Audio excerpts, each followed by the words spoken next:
Hello everyone, let's get started.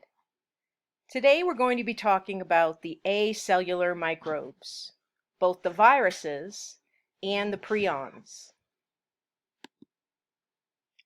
By definition, a virus is an obligate intracellular parasite. Viral particles must gain entry into a host cell in order to have themselves replicated. Viruses are composed of nucleic acids and proteins. The nucleic acid can be either DNA or RNA. And viruses cannot replicate themselves or perform any kind of metabolic reactions. Inside of a viral particle, the genetic material, whether it's DNA or RNA, is surrounded by a coating of protein that we call a capsid. Sometimes you will hear the term nucleocapsid. That refers to both the genetic material and the capsid together in a particle. It's important to remember that viruses are not cells. They have no membrane around them. They have no cytoplasm. They have no ribosomes inside of them and no other organelles. There is another term associated with viral particles that describes them when they are outside of their host cell. The extracellular stage is referred to as the virion stage, or more simply, the viral particle stage. Viruses are not cells, and therefore, viruses are not technically alive. Viruses simply do not meet the criteria that all living things. Viruses are not cells, and therefore, they are not technically alive. They simply do not meet the criteria that all living cells meet. They have no ability to reproduce. They have no ability to perform metabolic reactions. They don't take in nutrients or excrete any wastes. They're not able to receive information from the outside world and integrate that information and respond to it. They simply do not have any of the features that living cells have. Viruses are simply a piece of genetic material that is wrapped in protein. When viral particles gain entry into a host cell, it's the host cell that will do the work of copying the viral particle's genetic material and producing the proteins that are needed to build the capsid around that genetic material. In other words, it's the host cell that has all of the enzymes and machinery needed to perform a process known as replication of genetic material and transcription and translation to produce proteins. Viruses need host cells in order to continue to exist. They hijack host cells and make use of, again, the enzymes and the cellular machinery inside of host cells in order to get themselves replicated.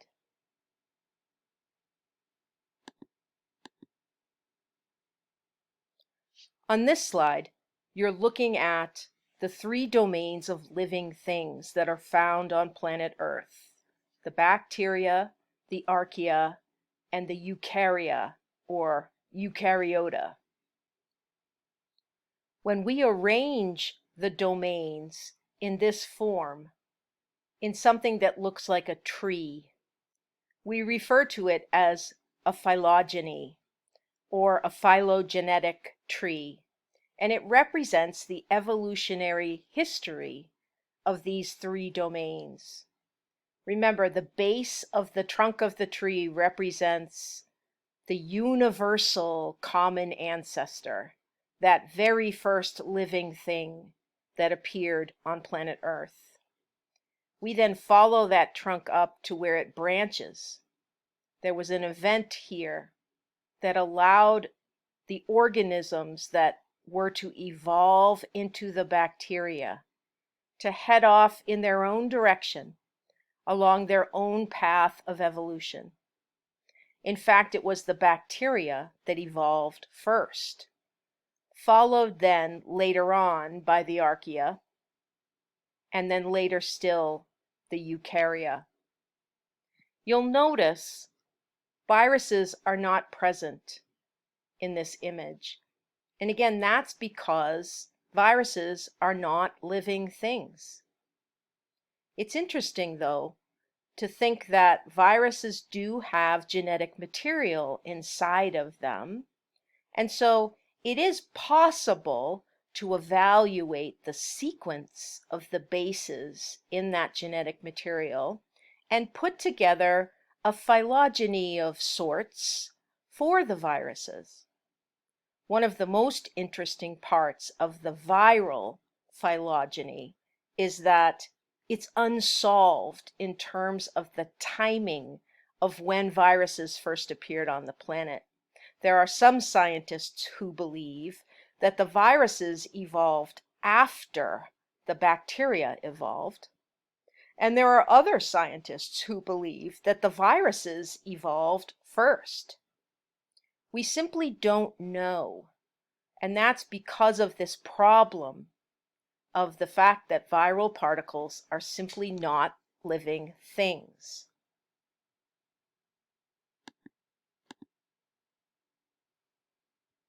On this slide, you're looking at a viral phylogeny, a phylogenetic tree for one group of viruses called the nidovirales. Up at the top, you'll see some terms that you might be familiar with. Things like order and family, subfamily, and even genus, which, as we know, is one of the parts of every living thing's scientific name. We assign a genus and a species to every single living organism. The viruses technically can't have a genus and a species. So instead, we assign different types of names to them based on the genetic analyses that we're able to do.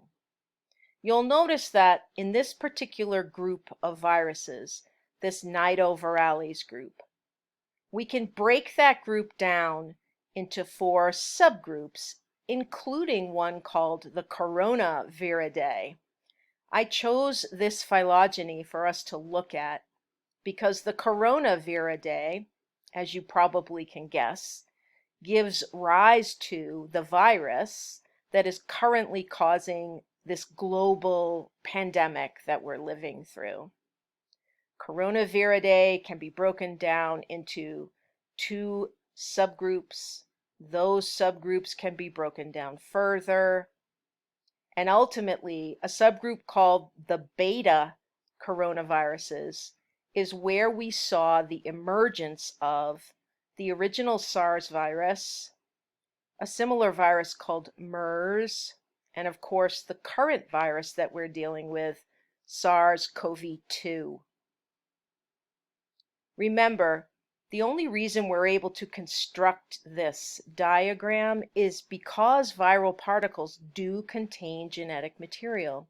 And by making a comparison of the order of the bases inside that genetic material, we're able to connect which viral particles are more closely related to each other and which ones are farther apart from each other in terms of their genetic similarity. It's not from natural reproduction. It's from mutation events that change the genetic material inside of these viral particles and thus give rise to new viral particle types across time. So while we do discuss the phylogeny or the evolutionary history of viral particles, it's technically very different than the evolutionary history of living things.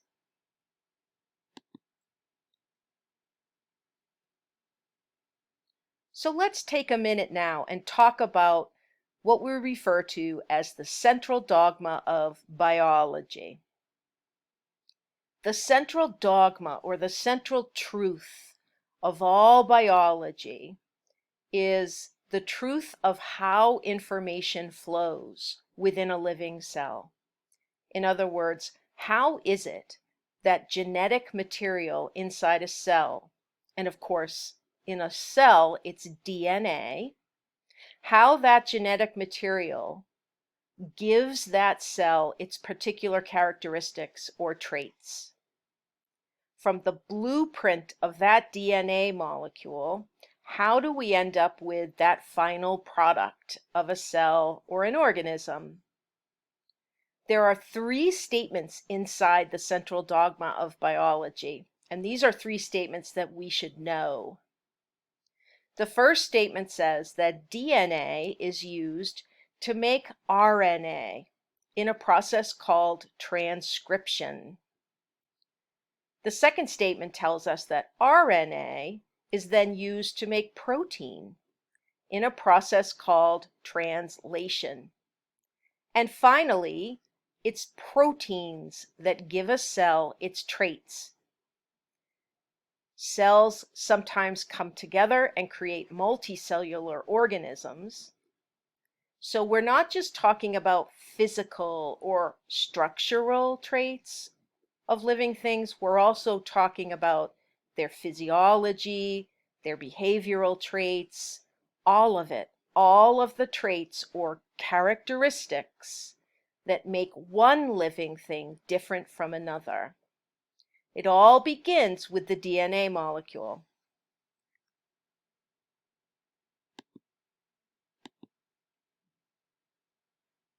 So there are two forms of genetic material, two forms of this macromolecule called nucleic acid. The first is DNA, or deoxyribonucleic acid, and the second is RNA, or ribonucleic acid. Both of these nucleic acids are subject to mutations, and all a mutation is a permanent change in the order of the bases inside that molecule. Remember, inside of DNA, the four bases are adenine, thymine, guanine, and cytosine, and we often discuss them with only their first initial, A, T, G, and C. In RNA, it's very similar. We have adenine, we have guanine, we have cytosine, but there's no thymine in RNA. There's a very similar molecule called uracil in RNA. A mutation is simply a permanent change in the order of these bases inside the nucleic acid molecule. A lot of us think about mutations and we immediately think about harmful chemicals like carcinogens that are capable of causing mutations. In reality, though, many mutations inside living cells don't come from exposure to carcinogens or radiation or other known mutagens.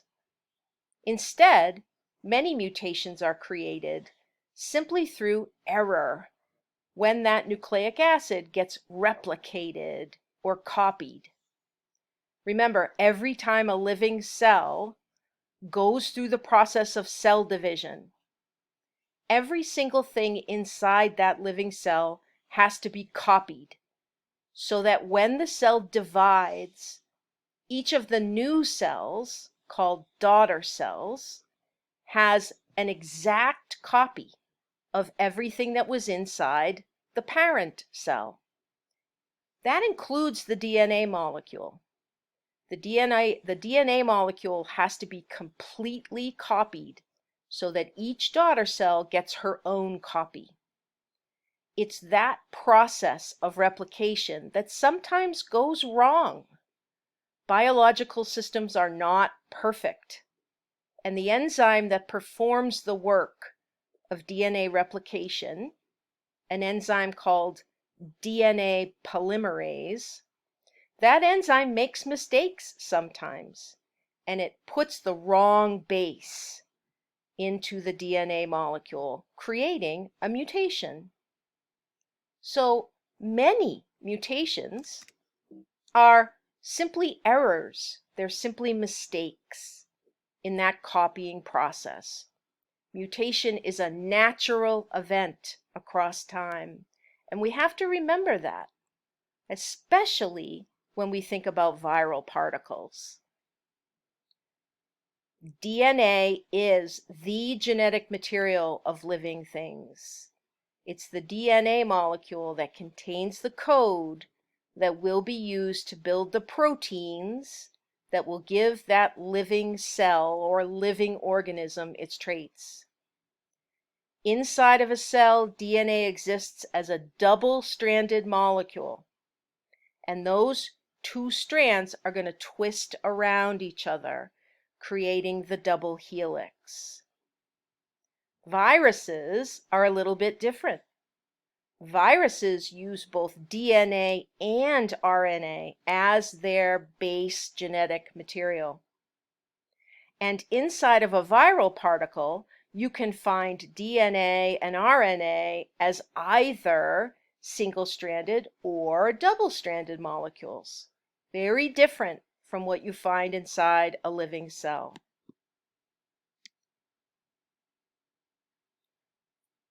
Let's switch gears now and talk a little bit about the structure of viral particles.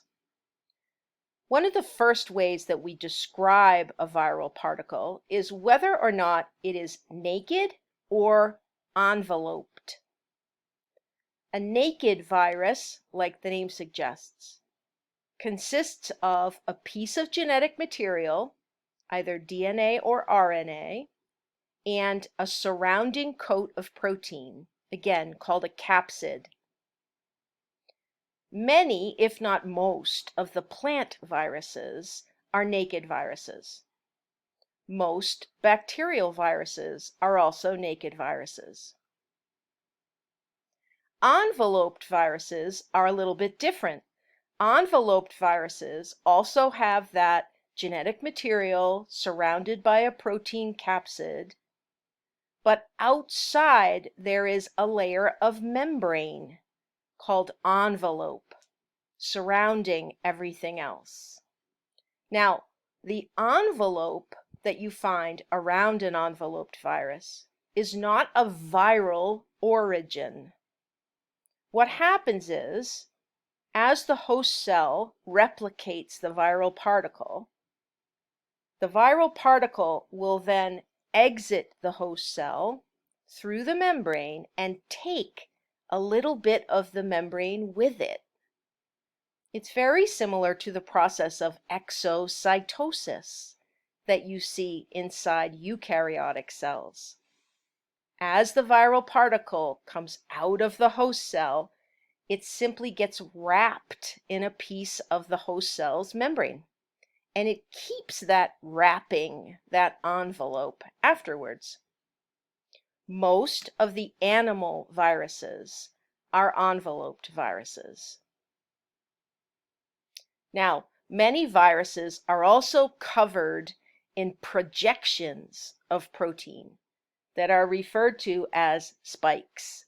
And I know you have all seen lots and lots of copies of this image throughout the pandemic. This is sort of the infamous image of the SARS-CoV-2 virus causing the pandemic. Those red structures that are sticking off of this spherical virus are spike proteins. The gray that you can see underneath the spikes. That's the envelope that is surrounding the nucleocapsid of the SARS-CoV-2 virus. These spike proteins are very important because they are the structures that are actually going to do the very first interaction that occurs between the viral particle and the host cell. The spike protein is going to come up to and bind to protein receptors on the surface of the host cell membrane. Spikes found on the outer surface of viruses are especially common in animal viruses.